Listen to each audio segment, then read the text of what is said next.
School choice has never been a bigger need than it is now. And to see the different options that students and families get to choose from now it's incredible. The future of education in South Carolina, I think charters are definitely going to play a big part of what that is. My hope is that that's going to influence the traditional brick and mortar models as well. I don't think there's going to be 100% online or 100% virtual. I think it's going to blend together. And I think the programming that we're able to kind of push the envelope on, being a charter school and kind of explore areas that aren't there, is going to help that a lot. And what really piqued my interest was I kind of asked, like, what's going to be different about this school versus the existing schools that are already there? And initially there was going to be a focus on serving at-risk students. They wanted to look at blended learning models so that there's kind of a blend of in-person drop-in centers, those kind of things. So that was really interesting from the beginning, because I'm constantly trying to see, like, what else, what's next? Like, if we're doing this now and it's serving these kind of kids, what kids are left out of that? And so Cyber Academy of South Carolina was really kind of planted the idea that we were going to expand and go deeper into the at-risk community from the beginning. All the children that were in charter schools chose to be there. Also, it was watching the struggle of charter schools starting. Back then, that was 2009, 2008, 2009, or 2010. Charter school funding was low. So the charter schools that were starting up had to really struggle. So you knew from the very beginning, these were folks that had a real interest in making a difference with children. We started with 500 kids at our peak year one and maybe a dozen or so teachers. So what we really focused on from the beginning was communication and relationships. And really the philosophy of what we do is to reach the students who need us, not necessarily the students who are going to be a good fit for virtual education. So we wanted to keep the doors open for those students, and that's challenging because those students, if you're an at-risk student, you bring a lot of other issues to the table, and so it's not going to be the easiest population to work with, but I think the challenge of the population is what makes it worth it. And so originally we were looking at growing enough so that we had enough funding and enough budget to provide the resources that we really wanted to move into. But as we grew, David led us with integrity and empathy. And I think that has been the mission and heart of our organization. That's why we've grown so rapidly. That's when we're able to kind of duplicate our efforts, because all of our admin team, all of our staff, our culture is just one of service and love and meeting students where they are and helping them, whether they're on a track to college or a track to the opposite way. And we're trying to get them back on track to be productive citizens after they graduate high school. Cyber Academy was pretty special from the beginning, because all the way from the top, it was, what can we do to make this a unique place for a student, and how can we connect them with something that makes their academic journey special and successful for them? And so we had the freedom to kind of make an individualized plan and approach for the student, and we were encouraged to take a creative lens when we're working with students one-on-one. So when I started teaching at Cask and got to know the students, I thought, I don't know if I want to make this switch over, because I love the relationships that I build with students, and how am I going to possibly do that virtually? It just seemed very hard and a difficult concept to me. But after doing it, I built stronger relationships with students, because you're schooling them in their homes. I mean, they're inviting you in virtually, but to their lives, and you get to know them really, really well. And then we also offer different wraparound supports with the advisors. I think outings are very exciting. I know Cask, we offer them once a month around the state, and students get to go to the zoo, go to the aquarium, go to museums in the park, and we don't want them to miss a beat with having the normalcy of a schooling experience, and we're able to provide that for them at Cask. And we grew at about 10 to 20% per year, right up until COVID hit. COVID was disastrous for education. The learning loss that occurred while our schools were shut is by and large irretrievable over a person's lifetime. I remember Secretary DeVos and I took a trip from Washington here to South Carolina, and we visited charter schools that were open when the traditional public schools were closed. Parents began to figure out what was occurring in traditional classrooms across the country, and what was not occurring in traditional classrooms across the country, because they could see in the distance learning mode what their children were and were not being asked to do. They could observe the teachers teaching, and they said, this is not working. It's not working for my child. We need to do something different. What we saw with COVID is there were kids who were not necessarily ready to be online students, so our job was to teach them to be good online students, give them the study skills, the skills they're going to need in life beyond high school that help them to be a better student. That really was the impetus that propelled the charter school movement across the country and the school choice movement across the country. And at that time we doubled, kind of within 3 months. We went up to 5,000 kids. Hired a ton of teachers, but I'm also happy to say that we didn't lose many of those students. So the following year we shrunk a little bit, but a lot of those families came to virtual education because they had heard of it, and that kind of forced everyone to give it a shot. And so a lot of them just stuck around after that, and they're still with us.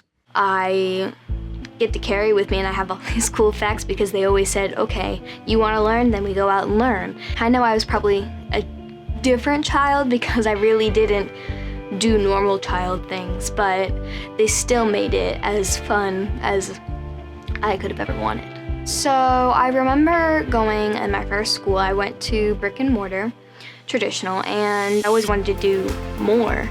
For the first time, I had the teachers really accommodating to me. I was a different learner, and I wanted to learn fast and hands-on.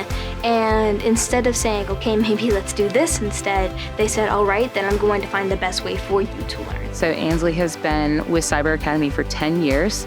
She has had teachers who care for her. They have gone above and beyond for her.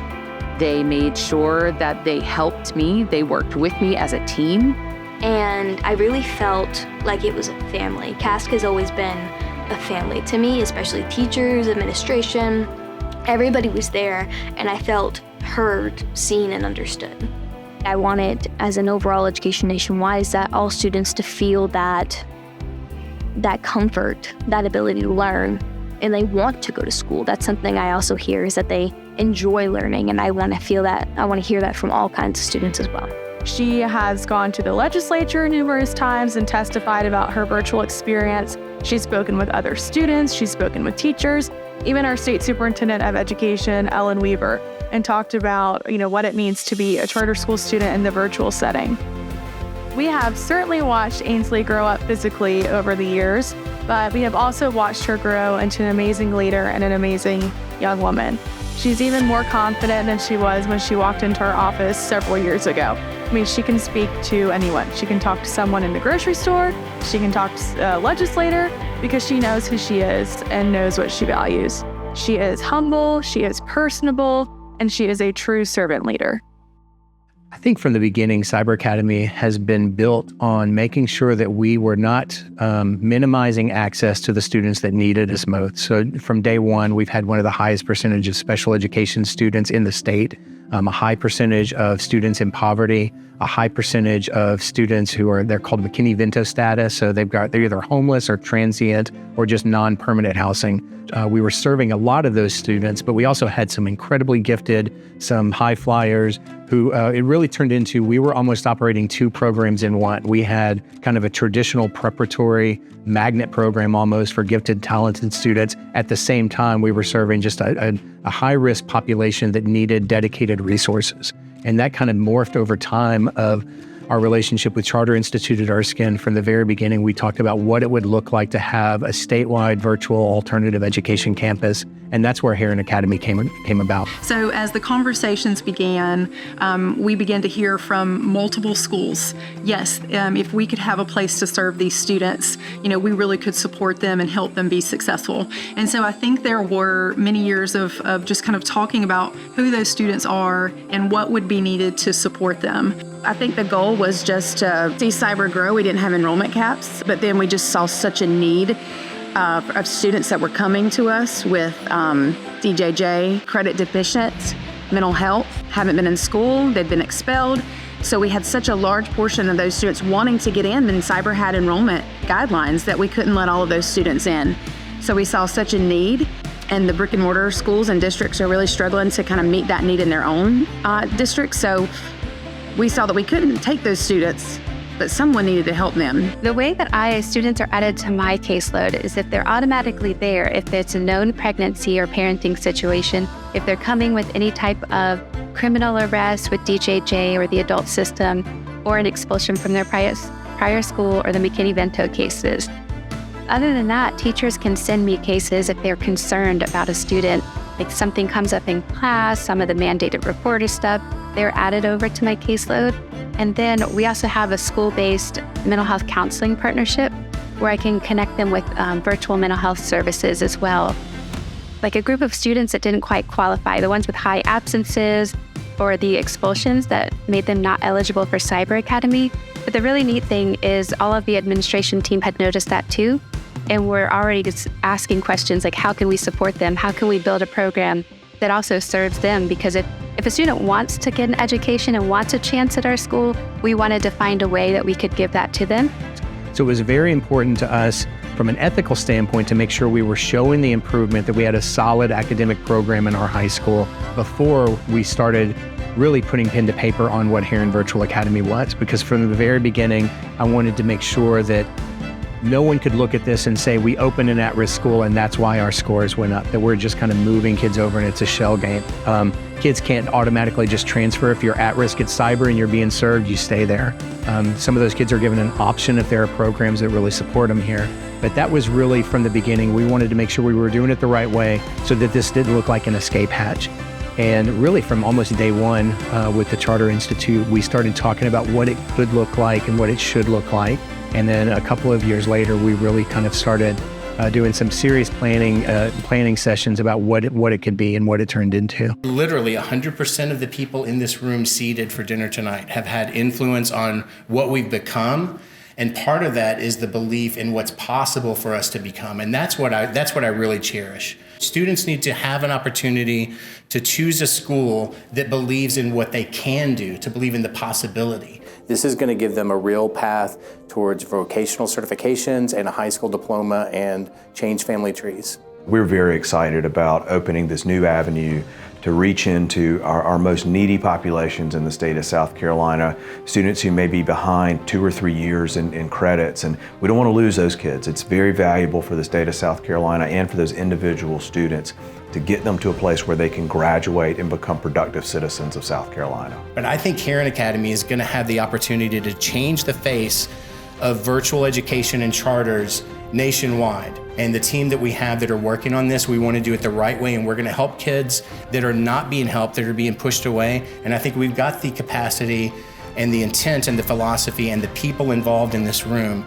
to literally change the face of what virtual education can do for the ones that are being pushed aside and left behind.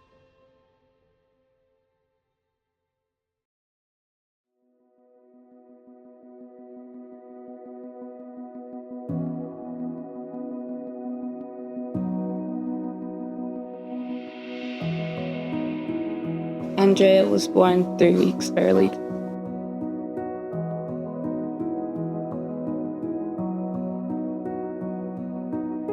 She was born 3 weeks early and her weight was 5 pounds hot elsis. So that morning, I went into labor at 5 a.m. that morning. I went up to the hospital at, I think it was maybe like 11 or 12. And I was 3 centimeters dilated, and they sent me back home. And then I went back around 7, and that's when I was 8 centimeters dilated, and I had her at 11:28. It's the best thing ever. Well, I knew I loved her, but like, it's so different. It's such a different type of love that I have for her.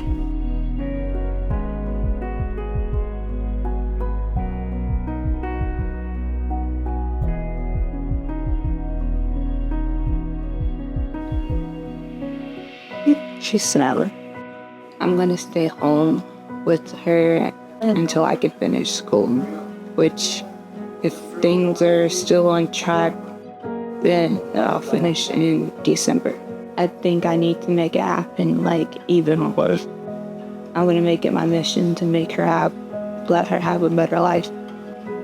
I made it like even with having a child, I still was able to graduate and do whatever I wanted to do after graduation. Even though these past couple years have been rough, I still was able to do it, and with the baby on my hip.